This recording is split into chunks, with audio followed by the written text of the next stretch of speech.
Mga kababayan, tuluyan na pong natuldukan ang pag-asa ng ABS-CBN na makapag-operate gamit ang Provisional Authority na ibinigay ng Kongreso doon sa NTC para mabigyan sila ng extension sa kanilang prangkisa. Sapagkat mga kababayan, ang Korte Suprema na mismo ang nagsabi na hindi po raw yan po pwede sapagkat wala na ngang prangkisa at wala nang karapatan dahil iyan ang nagbibigay buhay sa ABS-CBN para makapag-operate at kahit ilang resolusyon pa ang ipapasa ng Congress ay hindi pa rin ito sapat sapagkat ang resolusyon ay hindi batas at kailanman ay hindi hihigit sa batas na nagsasabing no franchise, no broadcast. Kaya makinig po tayo sa eksplanasyon ni Atty. Salvador Panelo mga kababayan. Pero bago po yan, huwag pong kalimutang mag-subscribe sa ating channel at pakihit na rin ang notification bell para palagyan kayo updated sa ating mga bagong videos.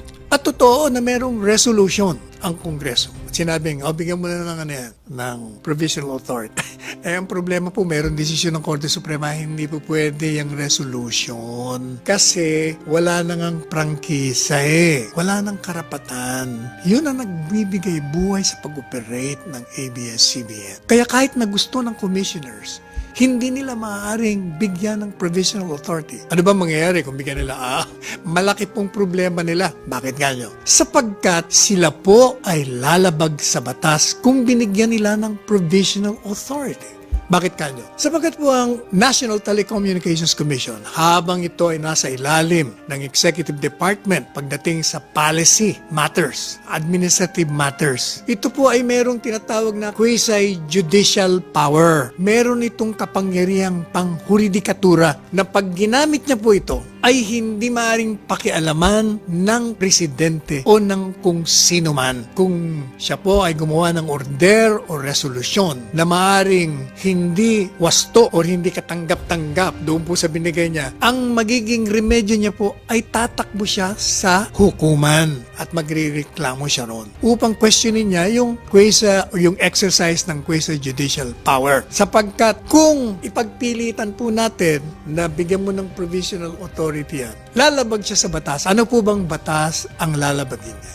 Ito po ang sinasabi ng batas. Ano po yun? Ito po yung batas sa anti-graft. Particular yung Republic Act na kung saan ini-enumerate doon yung mga aksyon ng isang public officer na maaari kang mademanda ng anti-graft. Ano po ba yan? Ito po, basahin natin. Causing any injury. Ito po ay makikita sa Section 3E and J ng Republic Act 3019 na sa aming mga abogado at nag-aaral ng batas, ito yung Anti-Graft and Practices Act, providing for the unlawful acts. Ito po yung mga tinatawag na unlawful acts na magiging batayan na demanda sa NTC commissioners kung ginawa nilang pagbibigay ng Provisional Authority. Ano po ba ito? 1. Causing any injury to any party, including the government, or giving any private party unwarranted benefits or advantage or preference in the discharge of his official, administrative, or judicial function through manifest partiality, evident bad faith, or gross inexcusable negligence. And this provision shall apply to all officers and employees of offices and government corporations charged with the grant of licenses and permits. Number 2, ito pa yung lalabagin nila. Knowingly approving or granting any license or permit, privilege or benefit in favor of any person not qualified for or legally entitled to such license, permit, privilege, or advantage, or a mere representative or dummy one who is not legally qualified or entitled. Ano po ba yun? Ibig sabihin, pag ikaw ay gumawa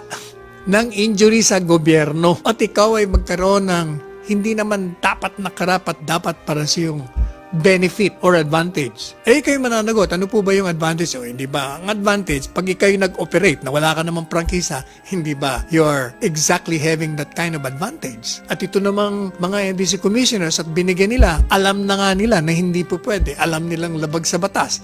O hindi ba sila ay nagbibigay ng pabor doon sa ABS-CBN at binibigyan mo ng injury ang gobyerno? Yan po ang maliwanag, kaya nung pinag-aralan nila, ay hindi pala pwede ito.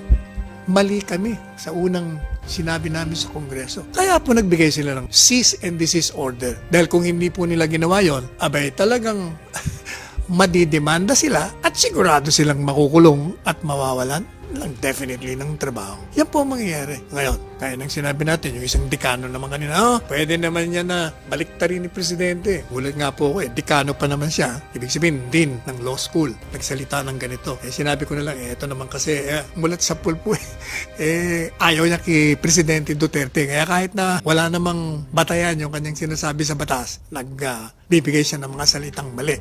Hindi po pwedeng makialam nga ang Presidente sapagkat yung pong ginawa ng NTC ay exercise of quasi-judicial power. At kung ayaw mo yung ginawa niya, hindi si Presidente ang tatakbuhan mo at si Presidente hindi pwedeng makialam.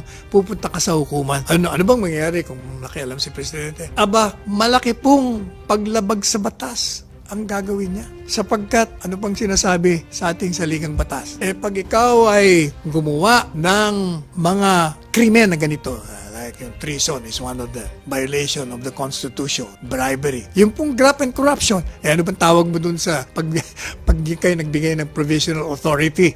Graft and corruption yon. At pag si Presidente naman pumasok doon, di ganun din siya, may conspiracy siya, di kasama na siya doon, matatanggal po siya. It will be an impeachable offense. Kaya hindi po pwede talaga. Wala siyang magagawa kahit na gustuhin niya man. Now, nagsalita na po ang Kongreso.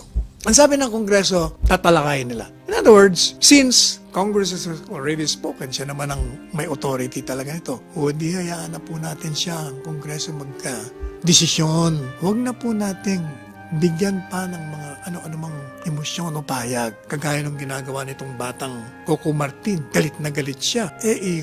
Mali ang iyong mga payag sapagkat walang kinalaman ng Presidente. Gaya ng sinabi natin, ang katotohanan, ang batas ang nagpasarado sa ABS-CBN. At kailangan po talaga pantay-pantay. We have to apply the law at all times. Sa lahat po ng panahon, hindi pwedeng mamimili tayo ng panahon ng pagpapatupad ng batas. At hindi rin po pwede na tayo ay pipili kung saan natin patutupad ito. Yun naman pong sinasabing 11,000 employees.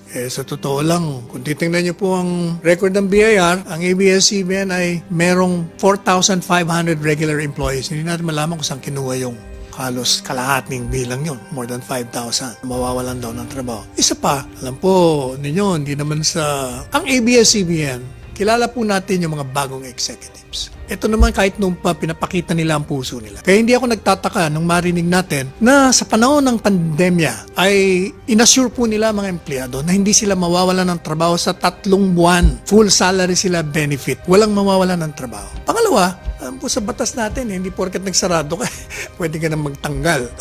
Kailangan mapakita mo na talagang bumagsak ang negosyo mo, wala ka. Kung baga hindi naman ganun kasimple yun. Madalit sabi, hindi naman po basta mawawalan. Pangalawa, ng trabaho. Pangalawa, gaya po ng sinabi natin, may remedyo naman. Hayaan natin ang Kongreso. Huwag na po tayo maging emosyonal. Saraduhan na po natin ang kasong ito. At hindi totoo yung sinasabi mo, Coco, na salip na atupagin ang problema ng bayan sa coronavirus, ito raw ang inaatupag ni Presidente. Maling-mali ka sabagat si Presidente nga yun nga ang inaatupag. Niwala sa isip niya yung ABS-CBN. Ako, napakalayo. Ang isipan ni Presidente, ang puso niya ay isa lamang. Gusto niyang tapusin ang panganib na nakaamba sa ating bayan. Gusto niyang tapusin ang lahat ng suliranin kaugnay dito sa coronavirus. Yan po ang puso at isipan ni Presidente. Kaya umasa po kayo na yun lamang ang magiging batayan ng Presidente, ang pagsilbihan ng mga kababayan natin at bigyan ng proteksyon ang sambayan ng Pilipinas. Alam po ninyo, ayaw na sana natin talakayin ang paksahing ABS-CBN. Pero parang paulit-ulit na may mga nababasa tayo, mga pahayag, mga papaalagwa ng mga kritisismo na batay sa hindi totoong pangyayari. May mga nababasa rin tayong mga komentaryo. And we need to discuss it again para mas maliwanag. Like halimbawa nitong babasahin po natin yung mga komentaryo. Merong isang labor group, ang pangalan ay A Centro. Ito ganitong sinasabi. To shut down a major media outfit and render the more than 11,000 workers jobless at a time when the country is reeling from pandemic is the height of callousness.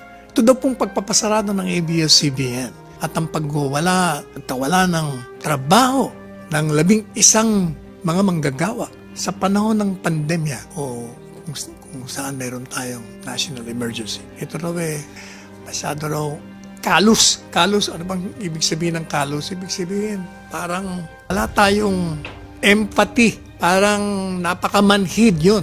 Yun po ang salita doon. Kalus is manhid. Napakamanhid naman daw natin. Meron pang isang sinasabi rito, ito naman isang kolumnista, si Ellen Tordesillas. Of course, they're all just following the order of their odious president. Yun naman kung mga description nito. President Duterte. Unlike people of conscience, Cordoba, Cabarios, Deles, ito yung mga commissioners ng NTC, Cayetano, yung speaker, and Calida can sleep soundly. They have no shame. Wala daw pong kahihiyan itong mga binanggit niyang pangalan. Kaugnay dito nga sa pagsasarado ng ABS-CBN. Meron pang isa. Government needs, sabi naman itong Ronaldo Castillo, may report ng Rappler. Government needs to remember the state of nature and why it was created to both serve and protect. Yes, I hark to the modus of many a hand of various executives around the world. It's pandemic time. For crying out loud, will the state fall if ABS-CBN is unable to comply with its mandates from NTC? Babagsak daw ba ang gobyerno kung ang ABS-CBN ay hindi nakapag-comply ng mga palatuntunan o mga reglamento ng National Telecommunications? Opo mga kababayan, narinig niyo po iyon ang sabi ni Attorney Salvador Panelo na napakaraming mga taong tila walang alam sa batas ang nagpuputa at tila ba'y nagbulag-bulagan lang dahil ang kanilang motibo ay sirain ang ating mahal na Pangulo. Kaya nandito po tayo mga kababayan para palagi ang bantayan ang mga ulupong na iyan.